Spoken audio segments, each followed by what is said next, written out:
My name is Matthew Bai. I'm an attending physician at the Mount Sinai Queens Hospital in the emergency department. I'm about to start my shift. It's just before 7 o'clock in the morning right now.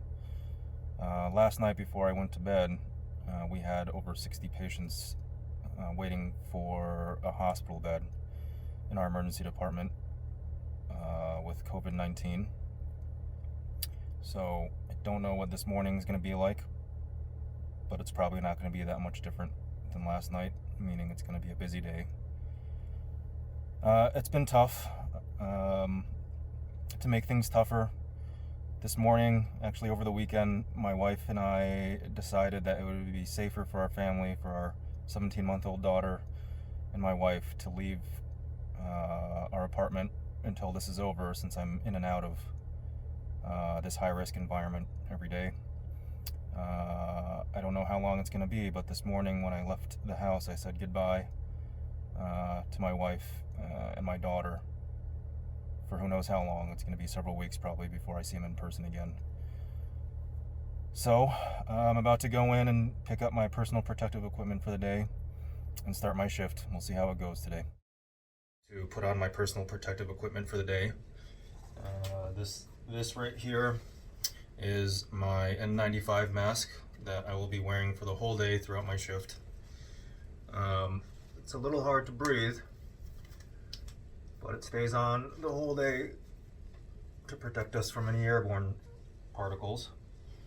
And then this is a second mask, just surgical mask that goes over the N95 to protect it from any splashes or droplets or secretions that may come my way. And lastly are these. It's one form of eye protection to protect your eyes from splashes. This is what I'll be wearing generally throughout the day if I need to go into a high-risk procedure, like intubating a patient, meaning putting the patient on a ventilator. We have full face masks that cover the entire area and all your equipment. And then after you're done with the procedure, that comes off and we wipe that down to disinfect it for the next use. This is our ED. You can see all the rooms are filled. Usually these halls are very neat and empty, and now you can see there's patients everywhere because of this. It makes it very hard to work, and we're trying our best to treat everyone that we can. All these patients here, even though we're overflowing, we're trying our best to still provide them care, which we are doing. The patients have oxygen tanks if they need. I just finished my shift. I was actually supposed to finish at 5, but there were a lot of things to do and patients to take care of. So it's 7 o'clock now and I'm finishing. I just took off my PPE. I don't know if you can see the marks from wearing my PPE all day, and my nose is a little red from the mask. But that's what we're doing to protect ourselves. It's been a tough day. The ED has been really full, and everyone's trying their best to give everyone the treatment that they need. I mean, I'm tired. I'm gonna go home and I'm gonna try to sleep, and then we'll be back tomorrow. I want to say that, I mean, the things that I see in the ER are scary. I'm a little scared myself.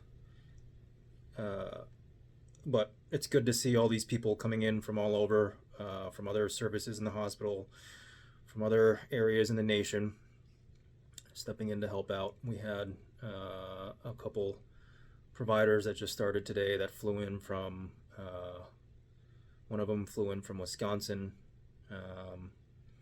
and another one flew in from, I think, somewhere in the Midwest to help us staff this crisis in New York. So it's not going to be easy. I mean, it's going to be really tough, and it's only going to get tougher over the next 2 weeks. But we'll get through this as best as we can, and we'll try to use the resources that we have as best as we can to help as many people as we can.